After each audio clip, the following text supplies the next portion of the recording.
Sevgili dostlar hepinize merhaba. Bu yayınımızda sizlerle birlikte FED faiz arttırırsa dolar ne olur? FED faiz arttırırsa altın ne olur sorularına cevap bulmaya çalışacağız. Bildiğiniz üzere bu akşam Amerika Birleşik Devletleri FED Merkez Bankası'nın faizle ilgili kararı var ve bu faiz kararı neticesinde yön piyasalarda ne şekilde gelişebilir, neler olabilir? Sizlerle birlikte bu videomuzda bunu tartışacağız. Piyasaların beklentileri dahilinde Fed'in 0,25 bas puanlık bir faiz arttırımına gitme olasılığı oldukça yüksek. Beklentide zaten Fed'in 0,25 bas puanlık bir faiz artışına gitmesi yönünde. ABD'de özellikle son 40 yılın en büyük enflasyon rakamlarının görülmesiyle birlikte geçmişe dayalı olarak da Fed zaten faiz arttırım sinyallerine gideceği yönündeki açıklamalarında bulunmuştu. Powell'ın yapmış olduğu açıklamalar dünya merkez bankalarını, özellikle gelişmekte olan merkez bankalarını da bu konuda rezervlerini sağlam tutmaları şeklinde geçmişe dönük önerileri de bulunmakta. Bütün bu öneriler ışığında bizler de bu akşam saat 21.00'da Fed'in yapacağı açıklanmaya hep birlikte kenetlenmiş durumdayız.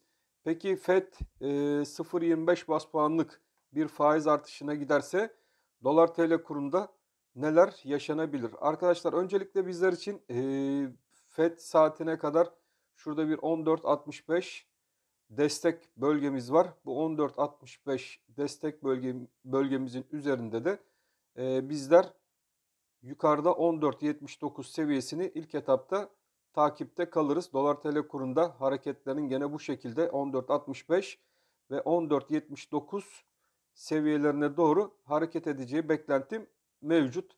Tabii Merkez Bankası da kurlardaki aşırı oynaklığı önleyebilmek için buralarda bir müdahil pozisyonda olacaktır.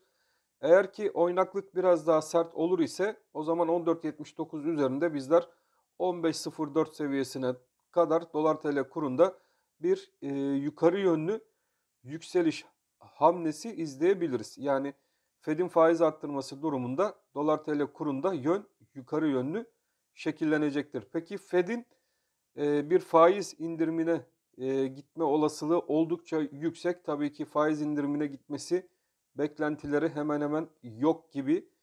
Faizleri sabit bırakma olasılığı, böyle bir olasılık var.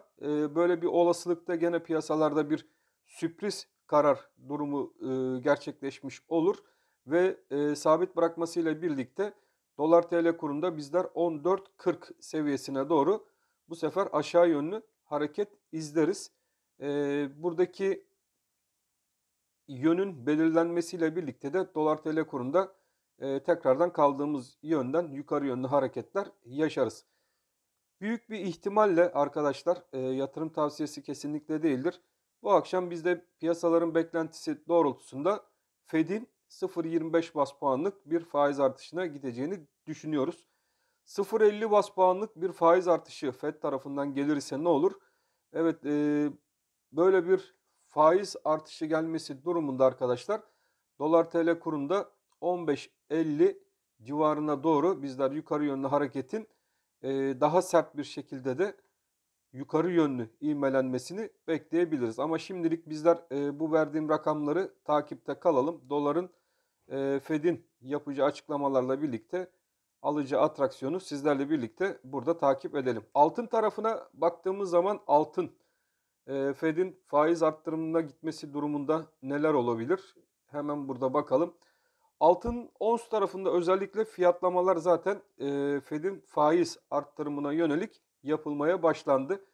Artı petrol fiyatlarındaki aşağı yönlü harekette gene altındaki düzeltme hareketinin devam ettiğini burada bizlere gösteriyor. Altında hareketler özellikle 1907 dolar önemli bir destek bölgesi. Fed'in yapacağı faiz artışlarına göre bizler de bu 1907 doları sizlerle birlikte takipte kalacağız. Burada 1907 dolar seviyesinde arkadaşlar kuvvetli bir destek bölgemiz mevcut. Altının onsunu takip eden arkadaşlar için bu 1907 seviyesini sıkı bir şekilde takip etmekte fayda var.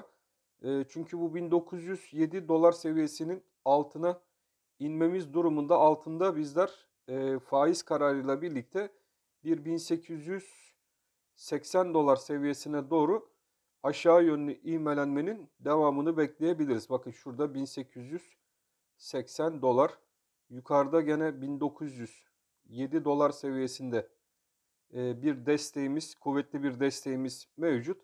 Faiz arttırımıyla birlikte bu 1880 dolara doğru bir geri düşüş izleyebiliriz ve buradan tekrardan toparlanıp yukarı yönlü 1930 dolar seviyesine doğru da tekrardan altının onsunda yukarı yönlü hareketler beklentimiz dahiline girecektir. Gram altın tarafına hemen geçelim. Gram altında neler oluyor? Sizlerle birlikte hemen gram altını da inceleyelim. Evet, gram altın tarafına baktığımızda şu an 900 Türk lirası civarında seyreden bir gram altın. Gram altını biliyorsunuz ABD doları ve Türk lirası bazlı olarak yukarı yönlü veya aşağı yönlü seyredebiliyor. Hem onsun hareketlerinden aşağı veya yukarı yönlü al sat şeklinde etkilenebiliyor, hem de dolar Türk lirası karşısında etkilenebiliyor. O yüzden gram altın şu an itibariyle baktığımız zaman ons bazlı olarak gram altında da doların belli bir seviyede sabit kalmasına dayanaraktan arkadaşlar burada da gene gram altında aşağı yönlü sizlerle birlikte hareketler izlemiş durumdayız. Şimdi gram altında neler olabilir? Fed'in bir faiz arttırma kararıyla birlikte bizler gram altın tarafında şuradaki 907 seviyesi bizim bir destek bölgemizdi. Burada ons bazlı olarak dediğim bölgeye, ons tarafında gösterdiğim bölge civarına doğru bir iniş gerçekleşirse gram altında da bizler 883, evet şuradaki 883 TL'ye doğru aşağı yönlü hareketin devamını işte o zaman bekleyebiliriz. Gram altında da faiz kararıyla birlikte tabii doların yukarı hareket etmesiyle gram altındaki hareketler daha da yavaş da gelişebilir. Bu doların ve ons altının birbirine paralel hareketleriyle de gram altına yön verecektir sevgili dostlarım. O yüzden buradaki harekette 883 TL'ler civarında doğru bir gerileme gösterebilir veya 907 üzerine doğru ons altında fazla bir değişme olmaz ise tekrardan 907 TL ve üzerine doğru da gram altında hareketler görebiliriz. Bugünkü FED hareketleriyle birlikte gram altın ons bazlı ve dolar bazlı olarak da kendine bir yön belirlemeye çalışacaktır sevgili dostlarım. Evet, sizlerle birlikte doları ve altını değerlendirdik. Fazla da uzun tutmayalım. Hepiniz FED kararını bekliyorsunuz. 21.00'da FED kararı açıklanacak. Saat 21.30'da da Powell'ın basın açıklaması var. Bu basın açıklamasında yapacağı,